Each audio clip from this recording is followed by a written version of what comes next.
Androantsika dia hiresaka lohahevitra anankiray dia momba ny business na business.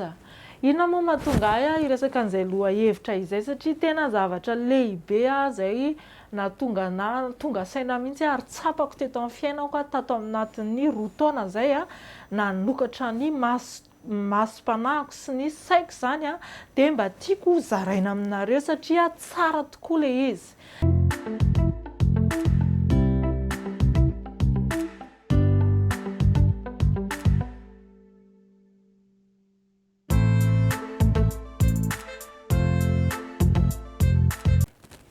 Salama daholo, tonga sindray eto amin'ny page Kekebe Vara sy ny chaîne YouTube Kekebe Vara.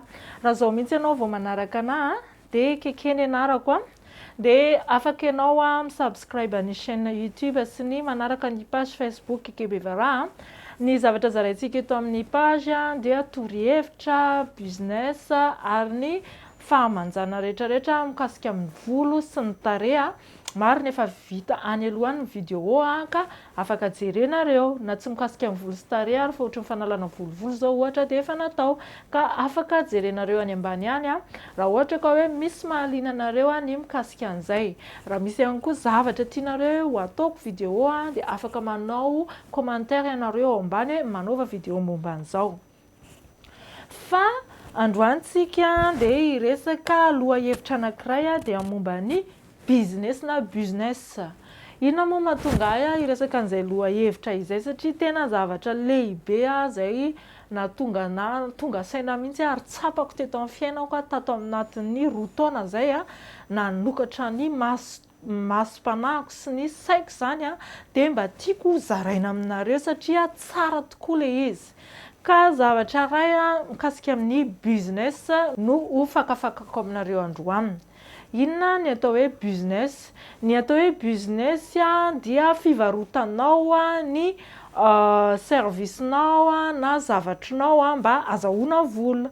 Ary izay business izay tsy mitovy amin'ilay ianao miasa aman'olona hoe miasa ianao dia mandray karama, fa iny zany miankina amin'ny tenanao. Dia rehefa miankina amin'ny tenanao mahazo ianao dia ho anao, tsy mahazo ianao dia ianao voa. Maninona tsika tsy maintsy miresaka business androany satria ny business dia anisany zavatra lehibe anankiray izay manana anjara eo amin'ny fiainan'ny zanak'olombelona anankiray. Raha olona te handroso zany amin'ny fiainana dia tsy maintsy mieritreritra resaka business ianao na tianao na tsy tianao. Raha ohatra zany ianao ka tsy te handroso dia ionona amin'ny karamanao dia afaka manao an'izay ianao raha ohatra ka be karama. Kanefa moa tsy ny olona rehetrarehetra be karama ary na eo aza ny karamanao iarahantsika malala fa tsy ho ampy foana. Fa ny business ny ahafahanao mahazo izay vola illimité izay tianao arakaraka ny habetsaky ny asanao sy ny businessnao. Noho izany raha ohatra ianao zany ka te handroso dia tsy maintsy ianao zany mieritreritra ny tsy maintsy hanaovana business. Tsy maintsy zany ianao mifantoka sy mieritreritra inona ny ataoko raha te handroso aingana dia aingana eo amin'ny fiainana. Tsy maintsy zany ianao mieritreritra zavatra atao ohatran'ny business. Misy isan-karazany business. Mety mivarotra service ianao na mivarotra bien. Tiako tenena amin'ilay service mety ohatra ianao ohatra ianao hoe manao akoatran'ny ohatra zao mpampianatra dia mba manao business ianao amin'ny sisiny mampianatra akoatran'ilay andraisan-karamanao amin'ny école dia manao ianao aty amin'ny sisiny fampianarana manokana particulier na ohatran'izany azahoanao vola. Izany fivarotanao ny servicenao.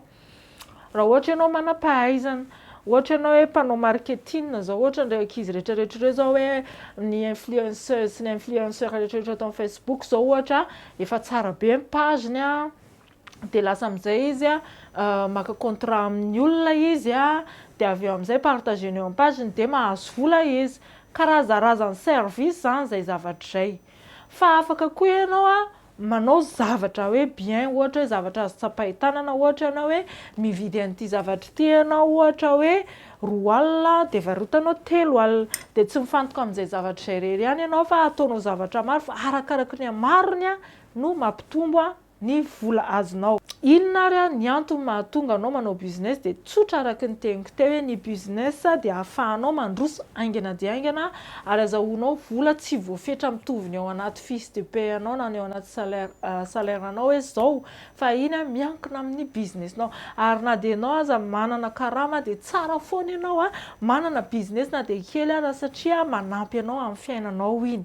Na ohatra ianao hivarotra vary, ohatra zany zao nataonay tany amin'izao na taloha efa manana ny karama ianao dia mba mivarotra vary kely ianao mba afy manampy eo amin'ny fiainana. Ohatra izay fa afaka manao ngeza be ianao tahaka an'ireny ataon'ireo supermarché, to dia business be to dia mivarotra sakafo, zavatra rehetrarehetra ilaina raha mbola tsy zakanao zay manomboka amin'ny kelikely ianao. Ohatra na manokana zao ho anareo efa mahalala anahy manao business resaka mandefa entana ohatra zany. Dia ohatra hoe mbola tsy ampy ilay izy fa hainareo ihany moa zany fa rehefa avy eo ilay izy mety hoe tsy ampy ianao dia indray ianao dia mba hanao business kely resaka manao volo, manao perruque na dia hoe io business io tsy voatery mandeha fa na dia hoe azahoana kely ary dia efa mba hafa iny no le mipetra-potsiny. Zay mahatonga amin'ny teny hoe raha ohatra ianao ka te handroso aingana dia aingana eto amin'ity fiainana ity dia tsy maintsy ianao mihevitra ny tokony hananana business ary ny tanjoko ny hanaovana vidéo dia mba hahatonga sainanao hoe manana andraikitra isika tsirairay avy hanao business ary afaka manao business na izay na ianao fa tsy voatery olona manam-pahaizana sy efa nianatra an'izany ihany ny afaka manao an'izay fa afaka manomboka amin'ny kely indrindra ianao. Misy vokatra ratsy ihany azo amin'ny business. Misy vokatra ratsy azo amin'ny business fa tsy hoe tsara foana dia mila hiomananao fotsiny fa raha miomana mantsy ianao dia tsy ho tapohan-doza ary efa niomana. Ny vokatra ratsy azo amin'ny business dia voalohany indrindra matoa ianao manao zavatra iray dia miriska ianao. Rehefa miriska ianao zany mety ho points na tsy ho points ilay zavatra ataonao, mahazo ianao araba soa araba tsara tombony ianao, tsy mahazo ianao dia mipoaka ianao dia ny kely anananao indray ary zany nandeha. Tsisy zoviana amintsika ny resaka antares dia poaka daholo. Fa ny conseil zany amin'izao fotoana raha ohatra ianao ka hoe hanao business dia aleo manao business zavatra azonao tsapahitana sy hita maso satria reny zany efa zavatra tsy fantatro aiza ny volanao nefa ny risianao fa zay zavatra izay nefany tsy olana satria mila mitraka ianao fa matoa ianao sany riska tamin'iny dia afaka miriska zany ianao amin'ny zavatra réel azonao tsapahitana.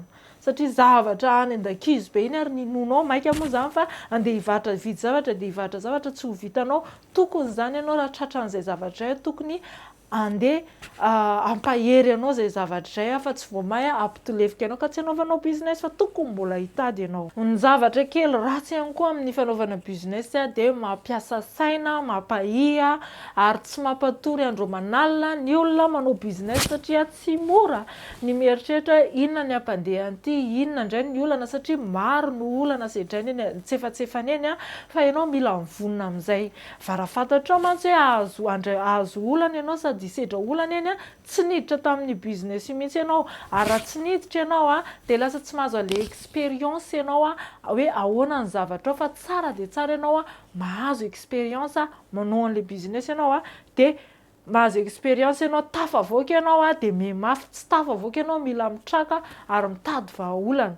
Ka zay no teneniko hoe risque ilay izy fa na izany ary tsy maintsy manao ianao vao tafavoaka. Za manokana efa maro ny business nandramako fa possible hoe manao business anaky 5 ianao na 10 dia ray sy roa amin'ireo ihany ny nety fa mila mitady ianao jusqu'à mandram-pandehany, jusqu'à mandra-mapety azy ary mila jerenao hoe aiza mety sy tsy mety mba hialana amin'ilay risky. Izao ary dia hizara aminareo hoe inona ny fomba nataoko inona zany ny fomba nataoko mba nafahako nanao business satria haiko hoe tsika rehetra te hanao business daholo fa matetika zany eo amin'ilay hevitra na hoe tsy hita izay atao. Dia azavaiko aminareo ny expérience niainako mba ahafahanareo hoe makataratra hoe inona zany mety azonareo atao, tsy voatery ilay zavatra nataoko fa mba juste angalanareo fotsiny ohatra alalanareo hoe inona ny tokony ataonareo. Raha ohatra ary ianao hanorina business dia ny zavatra voalohany atao anao aloha dia mieritreritra inona ny zavatra hainao sy azonao atao amin'ny situation misy anao zao. Ohatra ianao Madagasikara, inona ny situation misy anao, inona ny zavatra mety hainao sy atao. de ny ahafahanao mahay an'izay zavatra de tsotra hoe mitady problème ovahany ianao zany le olona mitady hoe inona ny olana mety piseho eto amin'ity fiarahamonina ity ary inona ny vahaolana afaka arosoko ary aiza no mety azahoako tombony mba azahoako zany le valiny asa sarako de mitady problème ovahana zany ianao mba ahafahanao manomboka an'le business. Ohatra le resaka asan'ny zona teo ny olona nona nefa te hiasa nefa ny faravolana vao mandray karama de ny olana zany hoe te hisakafo zareo fa tsisy vola de lasa ianao mividy vary de omenao an'zareo de ianao miandry vola fa risque le izy fa ataonao mamaha problème zany ny business ataonao zay vao mety. Raha ohatra ny business ataonao tsy manome vahaolana amin'ny problème efa misy de zay le risque. Satria nahoana ny ianao manao zavatra tsy mamaha olan'olona fa afaka hidiranao ihany le izy raha maîtrisenao raha maîtrisenao le izy de afaka hidiranao ihany de ianao no miezaka milancer an'le izy ho fantatr'olona ary miezaka mampafantatra an'le olona mba hitiavan'le olona azy. Ohatra za zao manao resaka perruque je sais ary fantatro tsara fa tsara volo ny etiko eto ary tsapako tsara fa tsy de important be amin'ny olona za perruque zany fa za vonona andeha ilance an'le izy ary ampafantatra an'le izy risque zany le izy fa tsy olana satria efa fantatro fa mandeha efa fantatro fa hoe mbola mila fotoana le izy fa mamaha olana le izy fa sainga mbola mila fotoana ka efa mivonona am'izay ka raha tonga ny fotoana tsy mahalafo an'le volo de tsy gaga satria zay efa niomanako. De noho izany ianao zany rehefa anao business soit ianao na ianao mitady problème ovahana na ianao milancer zavatra efa tianao zay hitanao hoe mety ho tian'ny olona mety wow zay micréer ao zany wow zany hoe mety ahatonga ny olona anao hoe wow de iny zany mahatonga le olona ho tia tsisy problème zany le olona fa ho tia sy ho intéressé am'le izy de anjifa ny zavatra ho ataonao. Zay zany fomba aloha zany ahafahanao misafidy business de anjaranao zany misafidy inona le zavatra azonao atao mety zavatra manaitaitra olona na hoe tsara na zavatra mamaha problème n'olona mifanaraka amin'ny zavatra hainao sy mety ho vitanao ary mifanaraka ny fiarahamonina iainanao. Inona indray ary ny zavatra faharoa ilainao? Ny zavatra faharoa ilainao raha ohatra ianao any Madagasikara de tsotra tsy maintsy ianao mitady olona efa manao an'le business manontany ary miezaka maka renseignement kanefa ny olona tsy ame anao ny renseignement rehetrarehetra fa ianao mihitsy mila manao an'le zavatra mba ho tsapanao hoe inona le izy voy ianao de anao tsy voy ianao de ok. Fa raha ohatra ka misy olona afaka manampinampy anao raha fianakaviana akaiky de tsara. Raha ohatra hoe namana akaiky de tsara hoe ohatra zao ianao nokatra épicerie raha mpampahatra épicerie akaikinao ny angatahanao ahoana nanaovanareo an'ity izy tsy hanoro anao mihitsy satria nahoana io nefa fataony ka raha mangataka zay ianao de mitady ohatrany hoe mitady hamotika ny business ny ary tsy fahalalam-po am'izay zavatra izay. Kanefa ianao raha manana olona akaiky sy fantatrao atokisanao mety tsy handiso fanantenana anao raha anontany anao de afaka anontanianao izy ahoana ny afahany. Raha ohatra indray ianao hoe aty ivelany de ny zavatra ataonao ianao zany tsy afaka manao business nefa ianao te hanao business ohatra à Madagasikara de zavatra tsotra ny ataonao mitady olona atokisany ianao ahafahanao manao an'izay business zao. Olona tia mihetsiketsika olona efa hitanao hoe atokisana sy afaka hanao an'izay zavatra efa tsy hoe handany vola ianao de tonga any efa le olona kamo olona tsy de tia an'izay zavatra zay. De zay no mahatonga hoe mitady olona atokisana sy olona efa tia mihetsiketsika na soit ianao mihitsy mandeha manontany olona manao recherche hoe aiza ny ahafahako manao an'ity zavatra ity ianao tompony mihitsy. Rehefa hitanao ary le business tianao atao efa afaka de efa nanao recherche am'izay ianao aveo ary efa misy olona atokisanao am'izay zany anao azy na ianao afaka manao anazy dia inona amin'izay zany ny zavatra ataonao manaraka rehefa teanao an'izay business zay ianao, dia tsotra hoe manomboka ianao mividy ny fitaovana ilaina rehetrarehetra ahafahana manao an'ilay business. Afaka mitomboka amin'ny kelikely ianao dia lancenao aloha dia ny vola azo amin'iny no anampitomboana anazy.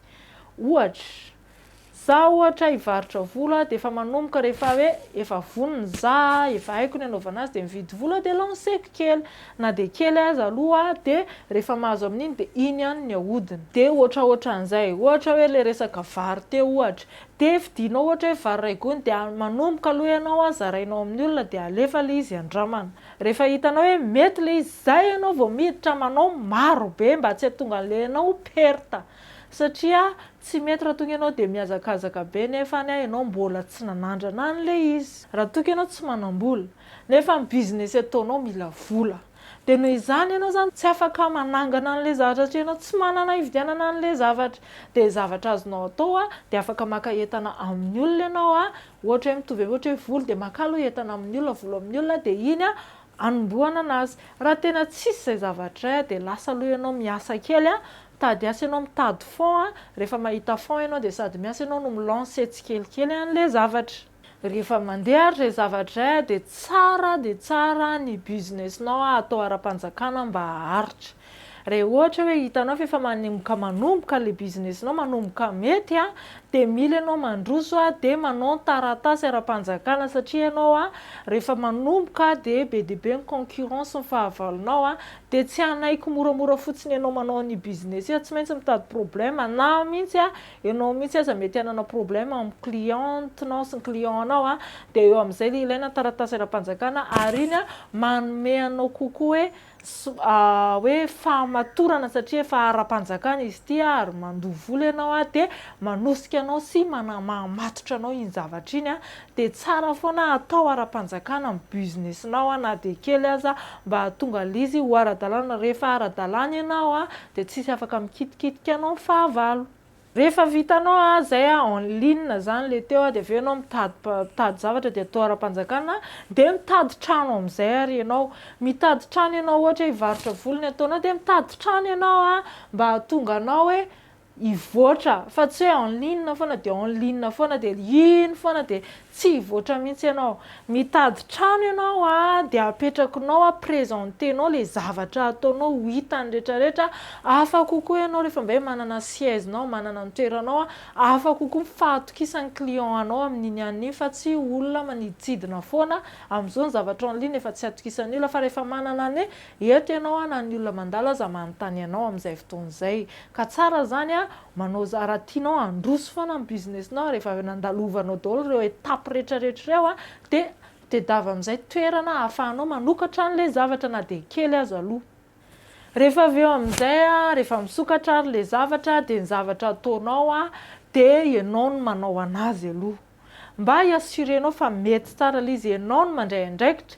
Rehefa vita izay dia lasa ianao mirecruter olona zany hoe lasa ianao mitady olona hanampy anao satria ianao rery tsy afaka hanenjika hanenjika ary mety afaka ianao fa misy fetra ihany ny zavatra vitanao ary raha misy fetra ny zavatra vitanao dia noho izany amin'ny businessinao tsy afaka hiakatra mihitsy fa mijanona eo amin'ny fetrany foana amin'ilay asa vitanao foana zany.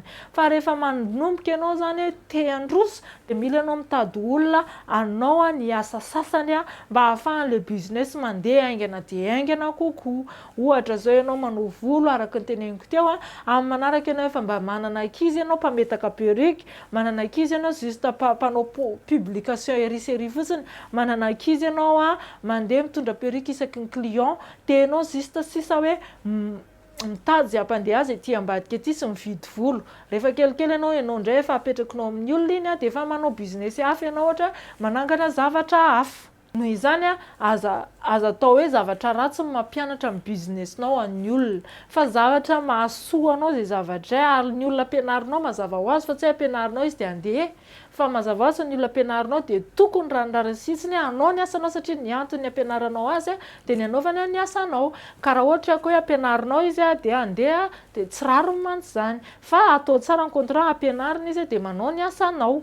Fa tsara zany mampita ny fahaizanao an'ny hafa ahafahany manao an'izy ho anao mba ahafahanao mandroso hatrany.